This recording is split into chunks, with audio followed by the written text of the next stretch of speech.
अस्सलामु अलैकुम व रहमतुल्लाहि व बरकातुहू। नहमदुहु व नसल्ली अला रसूलिल करीम, अम्मा बाद। क़ाल अल्लाहु तआला फिल क़ुरानिल मजीद, अऊज़ु बिल्लाहि मिनश शैतानिर रजीम, बिस्मिल्लाहिर रहमानिर रहीम।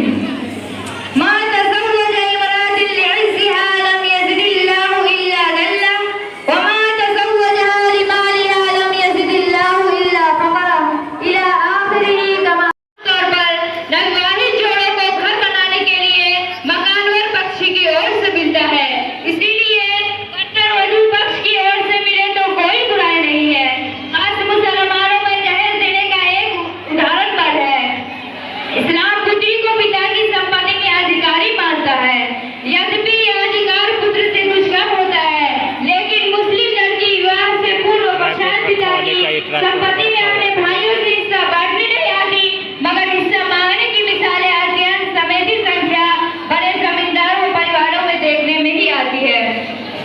छोटे किसान अन्य लोगों की पुत्रियों का सोच इस मिसाल में दूसरी है।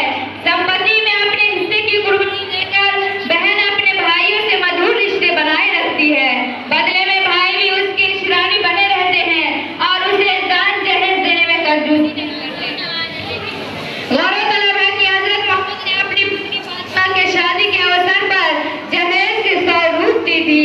हजरत मोहम्मद के द्वारा किया गया कोई भी काम मुसलमानों के फना न होते भी फर्ज का दर्जा रखता है और सुन्नत कहलाता है। इस बात से मुसलमानों का यह मानना है कि पैगंबरों के तपस्या क्रिया किए जाने का प्रश्न ही नहीं उठता जो इस्लाम के अनुकूल न हो।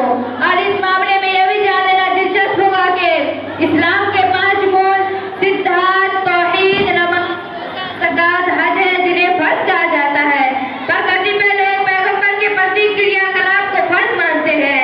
बहरहाल धार्मिक और परंपरागतों को यदि नजरअंदाज कर दिया जाए तो भी दहेज की चिंता बगैर वाजिब करार नहीं दिया जा सकता। वजह यह है कि जहेज आप देने की नहीं बल्कि मांगने की वस्तु बन गई है, और एक बात और उसमें वैधता का पूर्ण समझा ले गया है। जैसा कि ऊपर बताया गया है कि गृहस्थी के लिए 4 बर्तन पुत्री को देने में बुराई नहीं है, पर सदा देखने वाली बात है कि वो बर्तन है कैसे।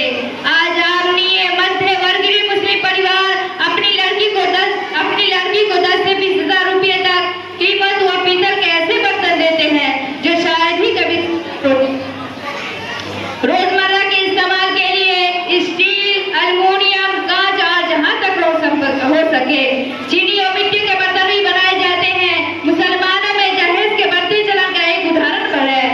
आभूषणों, कपड़ों के साथ साथ टीवी, फ्रिज, फर्नीचर, स्कूटर और कार आदि चीजें भी बतौर दहेज में दी जाती है। अर्थ संपन्न लोग प्लाट या फैक्ट्रियां तक देते हैं। इस मामले में प्लाट या फैक्ट्रियां देते हैं। इस मामले में यह भी तर्क है कि अब पुत्री को जहेज तो पैगंबर ने दिया था, भले ही उसकी मात्रा कमी रही हो। यह भी होगा कि पुत्री को जहेज तो पैगंबर ने दिया था, भले ही उसकी मात्रा कमी रही हो। इसके बाद मैं अपनी तकरीर खत्म करना चाहती हूँ। ये थी हिंदी जुबान की एक